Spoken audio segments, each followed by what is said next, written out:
Ang lalaking nagkunwaring matanda para makasakay ng eroplano. November 2010, isang eroplanong papunta ng Vancouver, Canada ang magkakagulo sa gitna ng paglipad nito. Galing itong eroplano na to sa Hong Kong kung saan dito nga sumakay yung maraming pasahero kasama ang isang matandang lalaki. Itong matanda na ito ay isang Caucasian na maputi or parang Amerikano and European nga yung itsura. Maya-maya lang lumipad na nga yung eroplano at dito na nga nag-CR yung matanda at sa pagbalik nga nito doon sa upuan niya, dito na nga magugulat yung ibang sakay ng eroplano. Dahil kung kanina na matanda siya, na Caucasian nga, ngayon, isa na siyang Chinese na mas bata nga. Dahil dito, nagkaroon nga ng gulo doon sa loob ng eroplano kung saan dito nga nila inaresto yung lalaki at malalaman nga nila yung sikreto niya. Saan ka mo napunta yung matanda?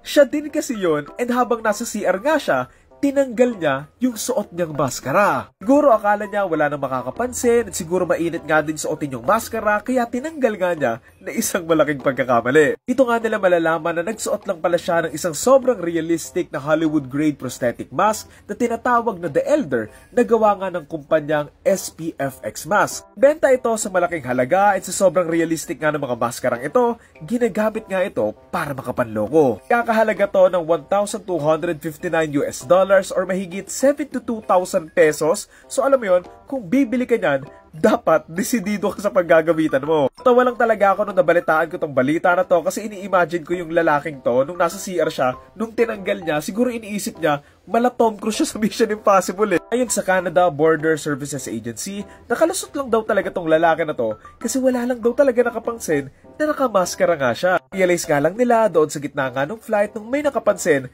na magkaiba na yung itsura niya before and after niyang mag-CR. Kasi lang sinabi kung sino yung actual na nakapansin pero feeling ko dalawa lang yan. It's either yung mga flight attendant na nagbabantay nga or nasa tapat nga ng CR or yung mga katabi lang din niya. Dahil sa balitang ito, isa na to sa mga binabantayan sa mga airports para nga mas mapahigpit yung mga security nila. Kung tutuusin, kung titignan mo lang din talaga, mahalata mo din naman ang peke kung tititigan mo talaga. Siyempre, at the end of the day, hindi naman tayo nakatitig sa bawat taong nakakausap o nakakasalubong nga natin, so hindi talaga din natin sila masisisi na wala nga masyadong nakapansin. Bigay naman ng statement yung kumpanyang gumagawa nga ng maskara na to at ang sabi nga nila, our mask is super realistic, but going through airport security is a bit of a long shot.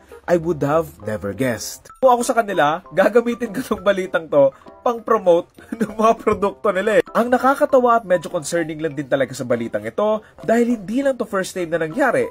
Dahil nga doon sa Ohio, merong hinahanap yung mga pulis na isang African-American na suspect tapos nalaman nila na nakamaskara lang pala talaga yon and isa palang white American yung tunay na suspect. Ngayon, ano nga bang nangyari doon sa lalaki? Inaresto din siya pero nakalaya din siya makalipas ka ng ilang araw and hindi na rin kinalat sa public kung sino ba talaga siya. So kayo ba, kung meron kayong makakausap na ganito yung itsura, mahahalata nyo bang maskara or hindi? Comment nyo na lang. Thank you.